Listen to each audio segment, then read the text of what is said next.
कहवा से आवेले सदाशिव, कहवा से आवे सत्यनाथ,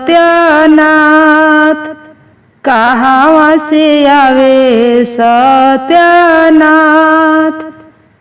कहवा से आवे ले जीवित वाहन बाबा, जितवाहन बाबा महिमाया पार, जितवाहन बाबा महिमा तोहार।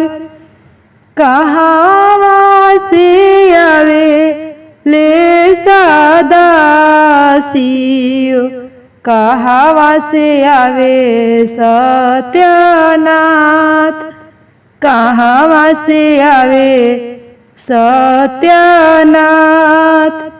कहवा से आवे ले जीवित वाहन देव, जितवाहन बाबा महिमा तोहार, जितवाहन बाबा महिमाया पार। पूर्व से आवे ले सदाशिव, पश्चिम से आवे सत्यनाथ, पश्चिम से आवे सत्यनाथ,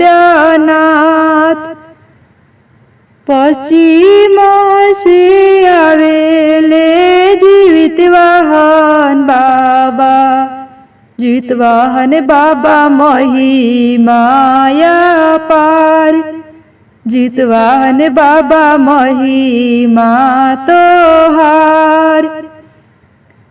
के बनावे मड़ुआ रोटी, के बनावे नोनी साग, के बनावे नोनी साग, के चौकठिया धइले खाड़ा,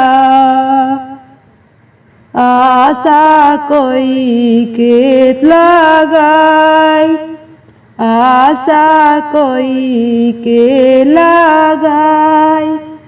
सासू बनावे मड़ुआ रोटी, ननदी बनावे नोनी साग, ननदी बनावे नोनी साग।